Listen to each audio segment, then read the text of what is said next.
My name is Tiffany Monroe and I'm 21 years old. I live in Harmony, Michigan, and a few years ago I was deep in the grind of college life. It was a time filled with late-night study sessions, cheap coffee, and the constant hum of campus drama. I was majoring in communications, and I really believed in building communities, in finding your people and lifting them up. That's why I was so invested in the local fraternity that my boyfriend, Alex, and a few of our closest friends were trying to get off the ground. They had formed a fantastic group of guys, all with good intentions and a genuine desire to make a positive impact on campus. They called themselves the Delta Gamma Nu, and they were like family to me. They were a local fraternity for a while, just a group of friends, but to really be recognized and get any privileges from the university, they needed to become part of a national fraternity, which meant getting a unanimous vote from the school's Greek council. Without that, they couldn't even put up a flyer, let alone recruit new members or reserve a table in the student commons. It was frustrating to watch them work so hard and be stuck in limbo. Our biggest obstacle, the constant thorn in everyone's side, was a guy named Richard. Richard was the kind of person who made your blood boil just by existing. He was the president of the largest, oldest fraternity on campus, and rumor had it his parents bought him that position, just like they bought him his fancy Mustang, his luxurious off-campus apartment, and even his suspiciously thick hair, which looked like a toupee on a pasty white pumpkin. He was round, always had a sneer on his face, and carried himself like he owned the entire university. Richard had a massive ego, and he genuinely believed he was the coolest person on earth. The problem was everyone else knew he was anything, but Richard hated the Delta Gamma Nu guys. Why? Because a couple of them had dared to suggest that he wasn't, in fact, the coolest person on earth. That was enough for Richard to launch a full-scale war against them. We had applied for Greek Council recognition twice, securing support from 3 other fraternities and 4 sororities. But each time the only dissenting vote, the one that stopped everything dead in its tracks, came from Richard's fraternity. It was pure spite, and it infuriated me to no end. He wasn't just blocking their dreams, he was actively making their lives miserable. He would report them for the smallest, made-up infractions, call campus security on their harmless backyard barbecues, and generally act like a spoiled, petty child. It felt like we were constantly fighting an uphill battle against someone who simply enjoyed making others suffer. Alex and the guys kept trying, their determination admirable but slowly wearing thin. Each rejection from the Greek council hit them harder than the last. They would pour hours into preparing presentations, outlining their community service initiatives, and showcasing their strong academic records. And each time Richard would sit there smirking before casting the single devastating no vote. It wasn't just the council votes either. Richard's campaign of harassment was relentless. He once called the local police on one of their quiet get-togethers, claiming it was a massive, out-of-control party, leading to a huge fine and a black mark on their record. Another time, he reported them for unapproved solicitation because they were handing out flyers for a charity car wash, which was absolutely allowed for all student organizations. He just twisted the rules to suit his agenda. I saw the light draining from Alex's eyes and the other guys too. Their spirit was getting crushed. We had so many late-night talks, me trying to keep their hopes up, reminding them of why they started this in the first place, but with every setback, the enthusiasm dimmed. Some of the newer guys started questioning whether it was worth it. They were losing members, not gaining them, because no one wanted to join a group that couldn't even host an official event. The lowest point came after our 3rd attempt at recognition. Richard didn't just vote against them, he publicly humiliated them during the council meeting, making sarcastic comments about their lack of tradition and questionable leadership. He painted them as a group of hooligans, even though they were some of the most respectable guys on campus.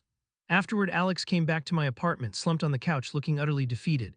He told me he was thinking about giving up, that maybe it just wasn't meant to be. He looked so broken, and it broke my heart to see him like that. All their hard work, their dreams, were being systematically destroyed by one arrogant jerk.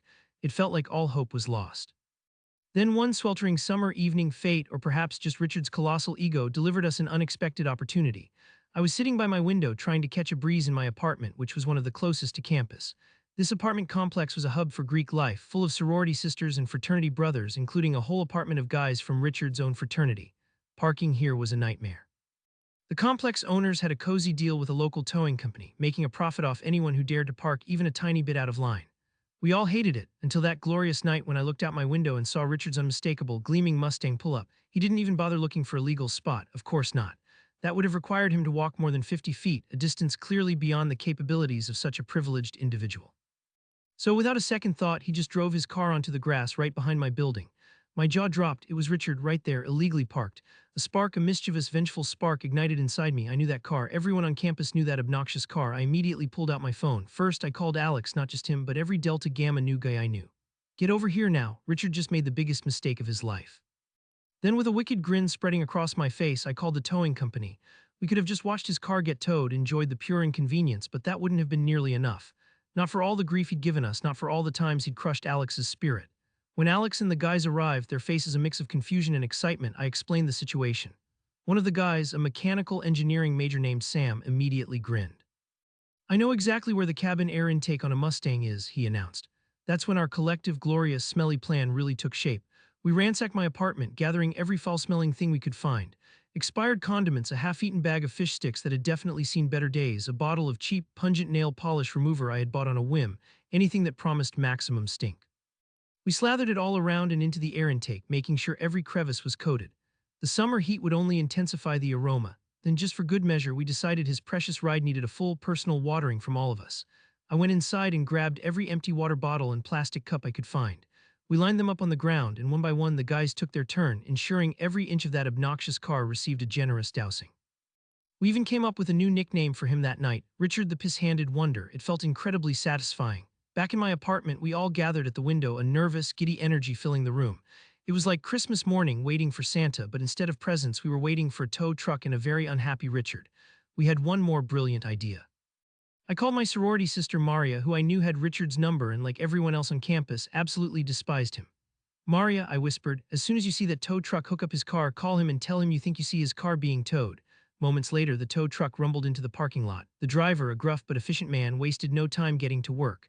Just as the wheels lifted off the ground, Maria made the call. It was perfect. We watched transfixed as Richard came lumbering out of his buddy's apartment, a sight to behold. He moved like a grizzly bear on roller skates, all flailing limbs and frantic urgency. He practically begged the tow truck driver to let his car go, but the driver, seasoned by years of dealing with entitled college students, simply shook his head. Too late, pal, it's already hooked up. The look on Richard's face was priceless. His blubbery cheeks turned red, and I swear I could see tears welling in his eyes, tears that probably smelled like cheap aftershave and regret. He looked like someone had just told him he could only have light mayonnaise on his sandwich for the rest of his life. Watching him wave goodbye to his beloved car helplessly stuck on the tow truck was a joy I had rarely experienced. We cheered quietly, high-fiving each other in the dim light of my apartment. The cherry on top, which we learned through the campus grapevine a few weeks later, was that Richard couldn't figure out where the horrid smell in his car was coming from. He had it detailed multiple times, but the stench lingered, a constant foul reminder of his poor parking choices. We definitely celebrated that night, not with cheap beer but with sparkling cider and a feeling of sweet, sweet victory. It was the most satisfying night of my college career. Our revenge on Richard didn't magically get the Delta Gamma Nu recognized. We knew it wouldn't, but it did something even more important. It brought us all together, gave us a sense of power back, a taste of justice. It reignited the spark in Alex and the guys. They stopped feeling helpless and started feeling a renewed sense of determination. We realized that even if we couldn't fight Richard through the official channels, we could find creative ways to deal with his pettiness. The next semester, the Delta Gamma Nu came back stronger, more unified than ever. They worked even harder on their community projects and recruited new members who were drawn to their resilience. Then, a few months after the car incident, something unexpected happened. Campus rules regarding Greek council representation were updated, largely due to a general feeling among faculty and other Greek organizations that the existing process was too easily manipulated by a single, powerful individual. As a result of these new rules, and perhaps a subtle nudge from Richard's own fraternity brothers who were tired of his antics, Richard lost his position as president. When the Greek council met for the next recognition vote, his fraternity, under new leadership, abstained. Without Richard's dissenting vote, the Delta Gamma Nu was finally granted official recognition. It wasn't direct, but his humiliation, his distraction from the lingering smell in his car, and the subsequent backlash against his behavior had cleared the path for our victory. It was the most poetic justice I could have ever imagined.